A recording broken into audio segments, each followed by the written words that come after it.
सम्पूर्णमा नमस्ते। म तपाईहरु गिरी छेत्री फेरि पनि नयाँ भिडियो लिएर आएको छु साथीहरु। भिडियो पक्कै पनि सुरुदेखि लास्टसम्म हेरेर मलाई एकदम साथ दिनु होला साथीहरु। मैले भिडियो चाहिँ थोरै चाहिँ केही समय चाहिँ लेट गरेँ, त्यसको लागि म तपाईहरुसँग एकदम माफी माग्न चाहन्छु साथीहरु। पक्कै पनि भिडियो हेरेर चाहिँ मनोरञ्जन दिनु होला, कस्तो लाग्छ प्रतिक्रिया दिनु होला। त्यही भन्दै म सिधै विषयवस्तुतिर जानला साथीहरु। म सिधै टपिक सुरु गर्छु साथीहरु। म आज टपिक के को बारेमा लिएको छु भनेपछि हाम्रो महानायक राजेश हमाल ज्यू दाइ र धीरेन साकेको हेर्नुस् है। उहाँको एकचोटि कन्ट्रोभर्सी आएको थियो यो युट्युबतिर, फेसबुकतिर, टिकटकतिर है। चाहिँ अब धीरेन साकेल चाहिँ महानायक नमान्ने भन्ने हिसाब चाहिँ विज्ञप्ति चाहिँ दिइरहनु भएको थियो धीरेन साकेजीले राजेश हमालजीलाई हैन।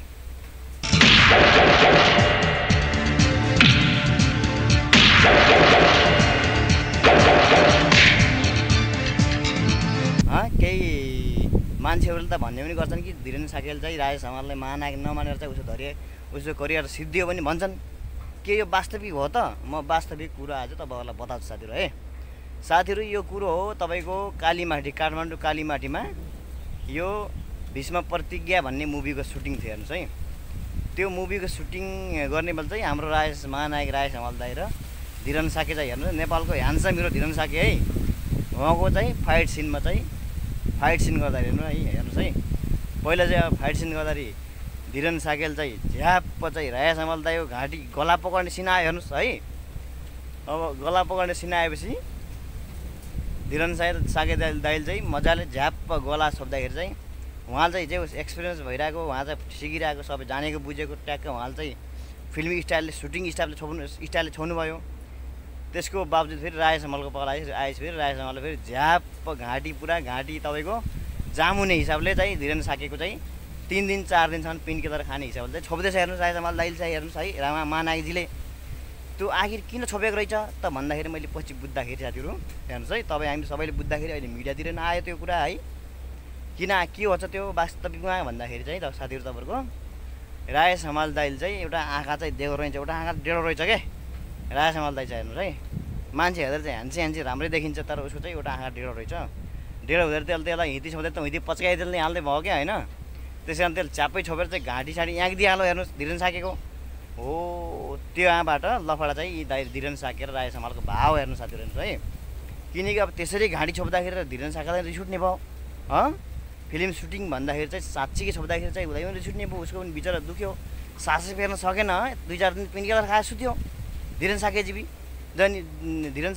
पनि त्यसो भएपछि उहाँले चाहिँ राजेश हमालप्रति चाहिँ यो महानायक हैन भन्ने खालेको चाहिँ विज्ञप्ति अथवा उहाँको चाहिँ त्यो खालेको सेन्सिटिभ भएर चाहिँ उहाँले त्यो खालेको कुरा चाहिँ धीरेन साकेले गरेको भन्ने कुरामा आएको छ साथी हेर्नुहोस् है। हुन पनि हो साथी। अब तपाईँ हामी नै अब एक अर्कालाई त्यसरी घाँटी छोप्दिने तपाईँ सासै ननिक्लिने घाँटी छोप्दिने, याक दिने, मार्न खोज्दिने फिल्मको सुटिङको नाममा भन्ने पनि जसलाई पनि रिस उठ्छ साथीहरु। तर एनिवे केही छैन। तर जे होस् अलि राम्रो भएको छ हैन। तर राजेश हमाल चाहिँ अब जिन्दगीभर हिरै बनेर चाहिँ फिल्म खेल्ने हुने भयो त्यो महानायकज्यू हैन। हाम्रो धीरेन साके दाइ चाहिँ त्यस्तो ह्यान्डसम हिरो भएर चाहिँ ऊ भिलेन गुणातिर लाग्यो के हेर्नुहोस्। ऊ चाहिँ भिलेन पनि खेल्ने हिरो पनि खेल्ने, राजेश हमाल चाहिँ हिरो मात्रै खेल्ने भयो। त्यस कारण चाहिँ राजेश हमाल महानायक भनेर नेपालमा चिन्दैछ साथीहरु हेर्नुहोस् है। नेपालमा महानायक भनेर राजेश हमालले भन्ने गर्छन् हरेक जनताहरूले, तपाईँ हामीले पनि भनेका छौँ, मैले पनि खुद भन्छु हरेक नेपाली जनताले मान्छन् बुझ्छन् पनि।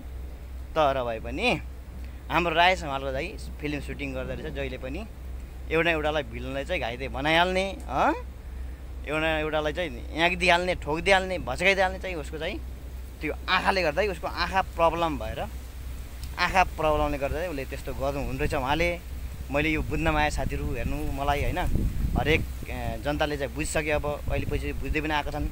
अहिले सामाजिक सञ्जाल त सबै घर पुगिसकेका, सबै कान पुगिसकेका साथीहरु हेर्नुहोस् है। सबैले सुन्छन् पनि, सबैले बुझाछन् पनि साथीहरु हेर्नुहोस्। त्यही भएर चाहिँ यी दुईटाको चाहिँ त्यसरी चाहिँ लफडा भएर चाहिँ साथीहरु हेर्नुहोस् है। त्यसरी त्यो मुभी सुटिङको क्रममा चाहिँ लफडा भएछ। यी दुईटा चाहिँ तपाईको केही समयसम्म नेपाली मुभी इन्डस्ट्रीमा यी दुईटाको दुश्मनी छ कि भन्ने पनि आकलन पनि गरे मान्छेले र आकलन गर्ने मान्छे पनि आए हेर्नुहोस् साथीहरु है। अब त्यसपछि के हो त वास्तविक कुरो भन्दाखेरि म तपाईलाई भन्न चाहन्छु त्यसपछि हैन।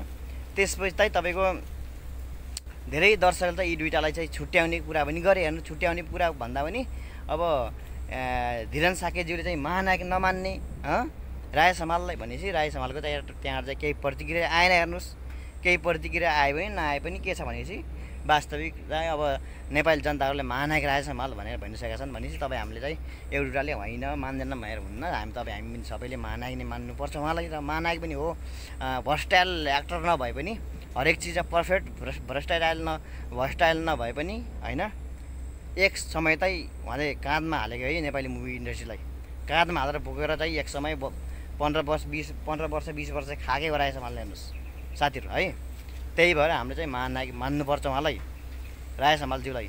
अब धीरेन साकेको कुरा आयो, धीरेन साके पछि अहिले चाहिँ महानायक दाई राय समालज्यू भनेर नै भनिरहनु भएको छ। त्यो उहाँले पनि टाइममै सोच्नुभयो, किनकि अब हरेकले महानायक मानिराख्यो नि राय दाईलाई, त्यसो भए हामीले पनि मान्नुपर्छ महानायक राय समाल दाईलाई भन्ने मेरो पनि एकदम धारणा हो साथीहरू। अब यति भन्दै साथीहरू म भिडियो एन्ड गर्न चाहन्छु। साथीहरू भिडियो कस्तो लाग्छ तपाईँलाई? मैले उहाँ दुईटाको बारेमा भीष्म प्रतिज्ञा भन्ने मुभीमा चाहिँ उहाँको फाइट सिन हुँदाखेरि चाहिँ घाँटी न्याक गर्दाखेरि चाहिँ दुश्मनी बढेको भनेर चाहिँ मैले चाहिँ तपाईँहरूलाई वास्तविक कुरा खुलाइदिएँ साथीहरू। तपाईँहरूलाई भिडियो कस्तो लाग्छ साथीहरू? भिडियो मन पऱ्यो भने जाँदै तपाईँहरूलाई मैले धेरै भन्दिनँ, एउटा लाइक, एउटा कमेन्ट, एउटा सेयर र एउटा सब्सक्राइब चाहिँ गर्न नभुल्नु साथीहरू। हेर्नुहोस् है, मैले तपाईँहरूको लागि यस्तै भिडियो बनाएर ल्याइरहेको हुन्छु, तपाईँहरूले टाइममा हेर्न पाउनुहुन्छ, टाइममा देख्नुहुन्छ।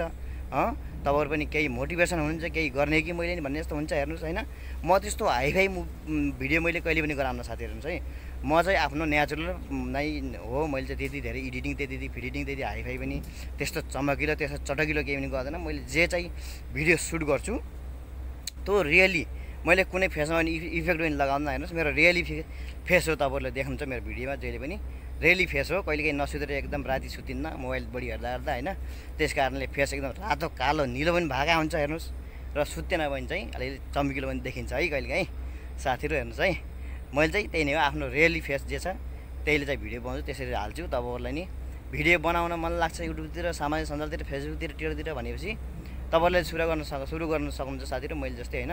त्यही भएर मैले सानो तपाईँहरूलाई पनि अलिअलि मोटिभेसन होस्, नयाँ भर्खर सुरु गर्न लागेको कसैलाई युट्युब चलाउन मन लाग्छ भनेपछि भनेर नि तपाईँहरूलाई मोटिभेसन हुन्छ भनेर चाहिँ भिडियो चाहिँ हेर्नुहोस्, लाइक गर्नुहोस्, कमेन्ट गर्नुहोस्, र च्यानल पनि सब्सक्राइब गरेर राख्नुहोस् भनेको त्यस कारणले साथीहरू। अन्यथा नलिँदा साथीहरू त्यति भन्दै म तपाईँहरू माझबाट बिदा हुन चाहन्छु साथीहरू। फेरि भेटौँला, हस्त, बाबाई, जय नेपाल साथीहरू।